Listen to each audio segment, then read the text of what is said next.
Oh, what a delightful day it was aboard Research Station Vex 9. Commander Grix Val was practically vibrating with excitement as he watched the human specimens through the reinforced viewing panel. 3 of them, captured from their little blue marble of a planet, sitting in what we so generously called their accommodation chamber. Though between you and me, it looked more like a very expensive zoo exhibit. "Look at them," Sub-Commander Yelm Grix Val chittered, his 4 eyes gleaming with scientific curiosity. So primitive. So wonderfully, hilariously primitive. Yelm nodded enthusiastically, her tentacles writhing with barely contained glee. The humans sat in their containment area, completely unaware that 57 of the galaxy's most brilliant xenobiologists were studying their every move. The specimens were quite unremarkable, really. 2 males and 1 female, all displaying that peculiar habit humans had of constantly moving their facial features into different configurations.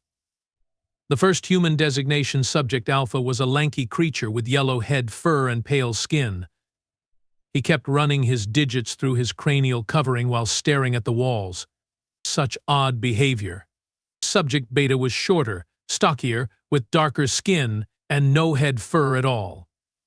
He seemed to be the most aggressive of the 3, constantly pacing back and forth like a caged predator. Which, technically, he was. Subject Gamma, the female, had long brown head fur and kept making those strange rhythmic sounds humans called humming. She appeared to be examining every surface of their containment with those tiny, beady eyes. "Sir," junior researcher Clix Nope spoke up from his monitoring station, "should we begin the tool assessment phase?" His voice carried that eager tremor all young scientists got when they were about to witness something spectacular. "Ah yes, the tools." Grix Val rubbed his manipulator appendages together. "But this is what I have been waiting for. Deploy the standard kit, and let's see what these Deathworlders can accomplish with proper equipment." A servo panel slid open in the containment chamber, revealing a selection of standard galactic tools, plasma cutters, molecular assemblers, gravity manipulators, phase shifters, and neural interface connectors. Basic stuff, really. The kind of equipment any civilized species would recognize immediately. The humans gathered around the tools, and that's when the comedy began. What are they doing?" Yelm's voice cracked with confusion as the humans picked up each tool, turned them over, shook them, and then put them down again. Subject Alpha made some guttural sounds humans called it talking while gesturing wildly at the molecular assembler. The other 2 made similar noises back. None of them seemed to understand how to activate even the simplest device. The entire research team burst into fits of laughter. Dr. Thexmore, our lead xenopsychologist, was practically rolling on the floor. They can't even operate a basic plasma cutter. How did these creatures ever achieve space flight? "Maybe they bought it from someone else?" suggested technician Brix Lee, wiping tears from her optical sensors. But wait, it got better. Subject Gamma picked up the neural interface connector, held it up to the light, and then started trying to bite it. Actually trying to consume advanced technology. The observation deck erupted in fresh waves of laughter. Sir Clix Nope gasped between chuckles. Should we perhaps provide them with more appropriate tools? Something more suited to their developmental level? Grix Val's grin stretched across his entire face. "Oh, absolutely. This is far too entertaining to stop now. Deploy Collection Set Zeta Prime." Collection Set Zeta Prime was what we used for studying pre-industrial civilizations. Stone knives, metal blades, simple percussion instruments, basic chemical compounds, primitive optical devices, and crude mechanical implements. The kind of things civilized species had abandoned millions of cycles ago. The moment these archaic tools appeared, everything changed. The humans' entire demeanor shifted. Before they had seemed confused and helpless, now they moved with sudden purpose and precision. Subject Beta immediately grabbed what appeared to be a sharpened metal rod, tested its weight, and began examining its balance point with disturbing expertise. "Interesting," murmured Dr. Thexmore, his laughter fading. "Note how their body language has completely transformed." They seem to actually understand these primitive implements. Subject Alpha picked up a collection of small metal objects and began fitting them together with remarkable speed. Within moments, he had assembled what could only be described as some sort of projectile launcher. Wait, was that a crossbow? They are actually quite proficient with these antiquated tools, Yelm observed, a note of unease creeping into her voice. Perhaps we should proceed to the next phase of testing. Nonsense. Grix Val waved a dismissive appendage. Let them play with their little toys. What could possibly go wrong? Oh, how I wish I could go back and throttle my past self for asking that question.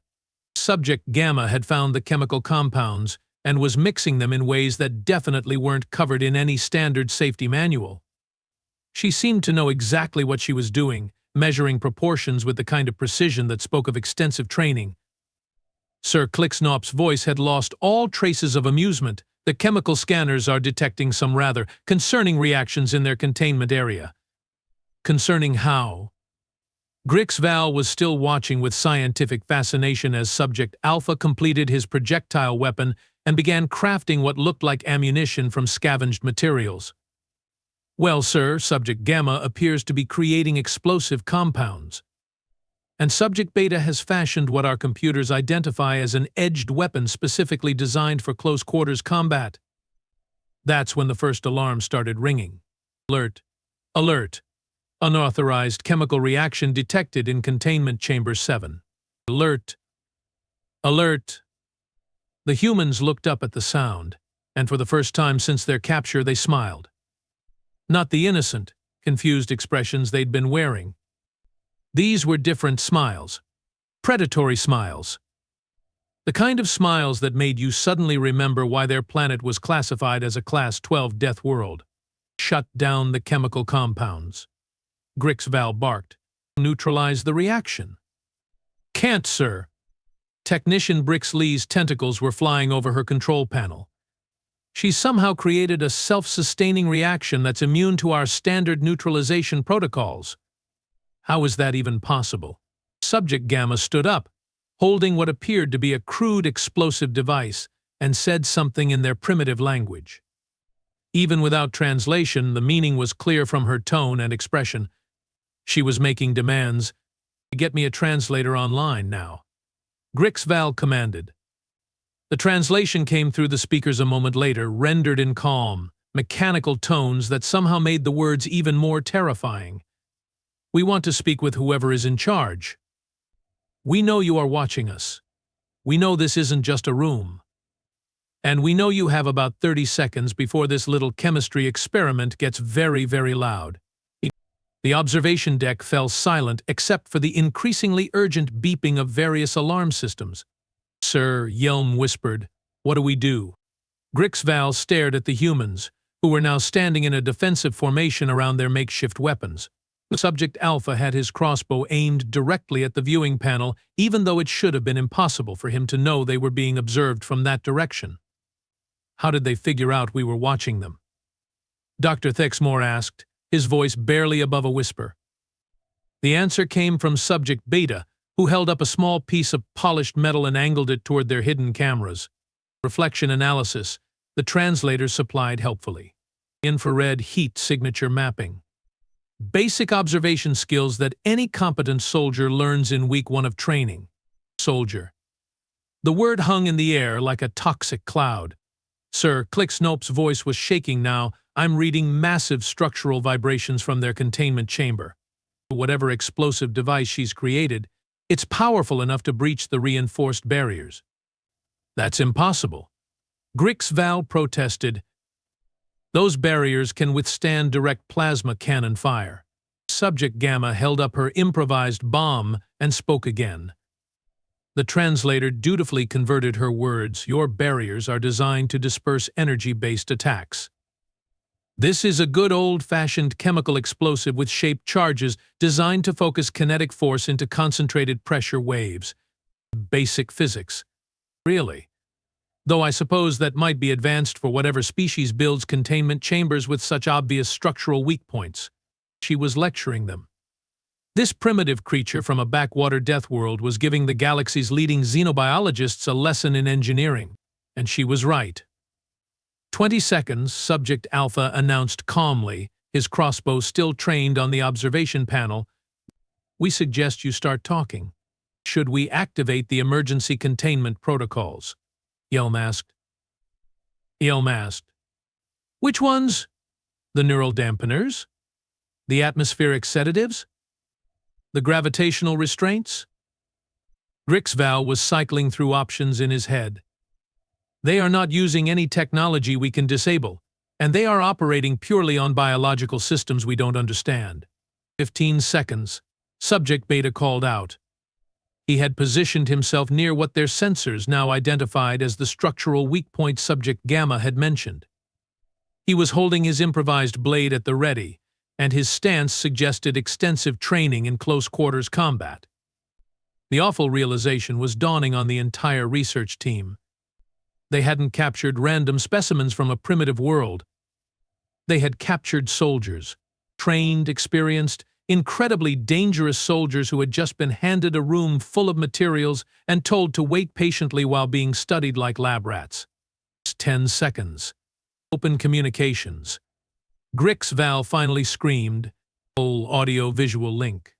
Now, the containment chamber's main screen flickered to life, revealing the observation deck and its terrified occupants. The humans looked up at their captors for the first time, and their expressions were educational. Well, Subject Alpha said, lowering his crossbow slightly but keeping it ready. Aren't you a colorful bunch? I'm Marcus. This is Torres. He gestured to Subject Beta. And our chemist here is Elena. Now, I believe you wanted to study us? Torres grinned, showing far too many white teeth. Hope you have been taking good notes, because class is now in session. Elena set her explosive device down carefully but kept her hand near it. Lesson 1. Never underestimate a species just because their tools look primitive to you. The countdown had stopped, but somehow that made everything worse. The humans were no longer trapped specimens. They were armed, dangerous, and clearly in control of the situation, and they were just getting started. Now then, Marcus continued conversationally, I believe you have some explaining to do, starting with where we are, why we are here, and exactly how you plan to get us home. Grixval opened his mouth to respond, but no sound came out. How had everything gone so wrong so quickly? The humans waited patiently for an answer, and somehow their calm confidence was more terrifying than any threat they could have made. That's when the lights went out. Emergency illumination kicked in a moment later, bathing everything in red warning light. And in that crimson glow, the humans' smiles looked absolutely predatory. Well, Elena said cheerfully, this just got interesting. Emergency lighting engaged. The station's computer announced in that maddeningly calm voice all artificial intelligences seemed to perfect. Hull breach detected in Section 7. Atmospheric containment compromised. All personnel report to emergency stations. Hull breach? Grixval's mind reeled. How is there a hull breach? They haven't even detonated that explosive yet. The answer came from Torres, who was casually examining what appeared to be a small hole in the containment chamber's wall. Shaped charge, he explained helpfully. Elena's little firework was just a distraction. I have been working on the real exit for the past 10 minutes while you were all focused on her performance. They had been putting on a show. The entire threatening countdown, the dramatic weapon displays, the demands for communication, all of it had been theater designed to keep the research team's attention focused in the wrong direction. Impossible, Dr. Thexmore sputtered. Our sensors would have detected any structural modifications. Marcus chuckled as he slung his crossbow across his back and began helping Elena through the newly created opening. Your sensors were designed to detect energy weapons and advanced cutting tools. Turns out, sometimes the old ways work best. Torres here used a piece of metal and about 15 minutes of patient work to exploit a design flaw in your wall construction. Design flaw? Yelm's voice pitched higher with each word. These containment chambers were built by the finest engineers in the Galactic Union. Yeah, well, Torres called back as he followed his companions through the hole. Your finest engineers apparently never had to design anything to hold people who actually wanted to get out. All those fancy energy-resistant materials, they are brittle when subjected to the right kind of mechanical stress applied at precisely the correct angle. The three humans were now loose inside Research Station Vex 9. Sir. Clicksnop was frantically working his control panel. They are moving through the maintenance corridors. How did they even know those existed? Elena's voice came through the station's communication system. Somehow she had accessed their internal network. Basic spatial reasoning. You have got air circulation, power conduits, and waste management systems. That means maintenance access. Every building ever constructed has them, regardless of species or technology level. Lock down all corridors. Grix Val commanded. Seal every entrance. Activate all security measures. Already tried, sir, Technician Brix Lee reported with growing panic. They have somehow bypassed our electronic locks. The response came from Marcus, his voice echoing through the ventilation system.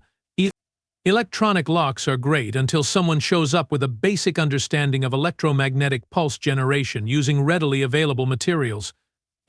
Thanks for leaving those chemical compounds in the room. Oh, by the way, very thoughtful. Electromagnetic pulse? From chemical compounds? The research team exchanged horrified glances. These weren't just primitive beings who happened to be good with simple tools. These were engineers. Combat engineers. Sir, Yelm whispered, perhaps we should evacuate the station? Before Grix Val could respond, the lights in the observation deck flickered and went out. Emergency power kicked in a moment later, but when the illumination returned, Torres was standing in the doorway. Just standing there, relaxed, completely calm, holding his improvised blade like it weighed nothing at all. Good evening, folks, he said pleasantly. Hope we are not interrupting anything important. Half the research team screamed. The other half fainted. Now, Marcus said as he appeared in the opposite doorway, effectively trapping everyone in the observation deck. No need for dramatics. We are all civilized beings here, right? Elena emerged from a ventilation grate in the ceiling, landing with cat-like grace near the main computer terminals. Speak for yourselves, she said with a grin. I'm from Earth. We are not particularly civilized. How? Dr. Thexmore managed to croak. How did you traverse the entire station so quickly? Our security sensors should have tracked your every movement. Should have, yeah, Torres agreed.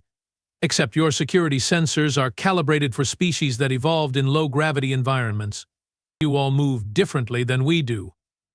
Your sensors were looking for the wrong thermal signatures, the wrong pressure patterns, the wrong movement profiles.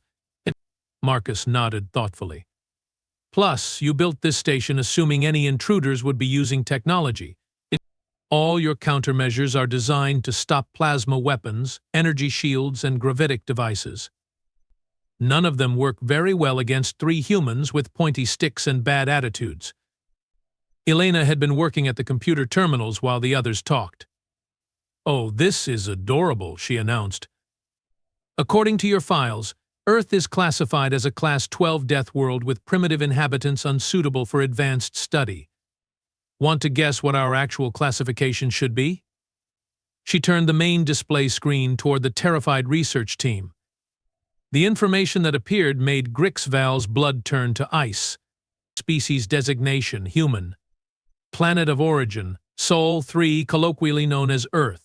Military classification, Tier 1 combat species. Special notation, do not engage under any circumstances.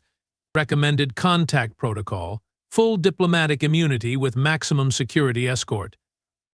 The display continued. Recent military achievements include successful resistance against Zephyrian invasion fleet, tactical victory over Mordak battle groups, and complete neutralization of Krellian occupation forces. Casualty ratios consistently favor human forces by margins of 20 to 1 or greater. This can't be accurate, Yelm stammered. Oh, it gets better, Elena said cheerfully, scrolling through more files. Apparently, you three weren't the first to make this mistake. See this entry here? Slavers from the Vorthan Empire tried to capture a human transport ship last year. Want to know what happened to them? The file opened to show security footage of what had once been a Vorthan battlecruiser. Now it was a slowly expanding cloud of metallic debris. The humans were unarmed civilians, Elena continued reading. Engineers and scientists on a research mission. When the Vorthans tried to board their ship, the humans used improvised weapons, repurposed mining equipment, and modified life support systems to turn the entire boarding party into, well, let's just say the cleanup crew needed therapy afterward. Marcus cleared his throat. Which brings us to an important point. We are not unarmed civilians. We are not scientists on a research mission, Torres added. We are special operations, Elena finished. Specifically, we are the team they send when someone needs to learn the hard way why kidnapping humans is a really, really bad idea. The awful truth crashed down on the research team like a collapsing star. They hadn't captured random specimens for study. They had captured a military response unit that had been sent specifically to track down missing humans. You came here on purpose? Grix Val whispered. Of course we came here on purpose, Marcus said. Did you really think we wouldn't notice when 3 of our deep space exploration teams went missing in this sector? Did you think we wouldn't investigate? Did you honestly believe we'd just shrug and move on? Torres gestured around the observation deck. This whole station is a crime scene. You have been kidnapping sentient beings for research purposes. That's a violation of about 47 different interstellar treaties. But you seemed so primitive. Dr. Thexmore protested. Your technology is so crude compared to ours. Elena laughed, but it wasn't a pleasant sound. Our technology is specialized. See, most species develop advanced tools because their environments are relatively safe. They need sophisticated equipment to overcome their physical limitations. We develop differently, Marcus explained. Our planet tried to kill us every single day for millions of years. We didn't need better tools, we needed to become better ourselves. Besides, Torres added with a predatory smile, our primitive technology has one major advantage over yours. What's that? Yelm asked, though she probably didn't really want to know the answer. It works when your fancy equipment doesn't. As if to emphasize his point, Torres pulled out what appeared to be a simple radio device. Base, this is Recon Team 7. Target located and secured. Request immediate pickup. The response crackled through the device. Copy that, 7. A pickup inbound. ETA 15 minutes. Pickup? Grix Val's voice cracked. What pickup? Marcus checked a primitive timepiece strapped to his wrist. Should be right about now. The entire station shuddered as something massive docked with the main airlock. Warning alarms began blaring throughout the facility. Attention, Research Station Vex 9. A new voice boomed through the communication system. This is Admiral Rebecca Stone of the Earth Alliance Navy. You are in violation of multiple interstellar laws regarding the kidnapping and imprisonment of sentient beings. Prepare to be boarded. Earth Alliance Navy? Grix Val squeaked. There's no such thing. Earth doesn't have a space navy. Elena grinned. Surprise. Turns out when you keep kidnapping our people, we get motivated to develop one really, really quickly. The docking sounds grew louder, followed by the unmistakable noise of airlocks being forcibly breached. You see, Marcus explained conversationally, the thing about humans is that we are excellent at adapting. You thought we were primitive because we don't use energy weapons or gravitic manipulation. But we are very, very good at making do with what we have. And what we have, Torres added, is each other. When you mess with one of us, you mess with all of us. Heavy footsteps echoed through the corridors as human marines in powered armor began securing the station. But these weren't the advanced, elegant suits other species used. These were brutal, functional machines designed for one purpose: fighting in the worst possible conditions against the most dangerous possible enemies. The other thing about humans, Elena said as she finished downloading the station's complete database, is that we have very long memories. And we really don't like bullies. Admiral Stone's voice came through the speakers again. Research Station Vex 9, this is your final warning. Surrender immediately, or we will assume hostile intent and respond accordingly. Grix Val looked around at his terrified research team, then at the three humans who had just systematically dismantled everything he thought he knew about primitive species. We surrender, he said quietly. Smart choice, Marcus nodded approvingly. Trust me, you don't want to see what happens when we stop being polite. As the human Marines began securing the station and processing the research team for transport to Earth Alliance custody, Grix Val couldn't help but ask one final question. What's going to happen to us? Elena paused in her work and looked up with that same predatory smile. Well, that depends. You have been studying other species without their consent for research purposes. Now you get to find out what it feels like to be the subjects instead of the researchers. Don't worry, though, Torres added helpfully. We will be very scientific about it. Very thorough, very educational. Marcus slung his crossbow and headed for the door. Welcome to human space, folks. Class is definitely in session. And as the research team was led away to experience firsthand what it meant to be on the other side of unauthorized scientific study, one thought echoed through the minds of every alien present. Maybe, just maybe, they should have paid more attention to those warnings about Deathworld species. After all, there was a reason humans called their planet home. And there was a very good reason everyone else called it hell.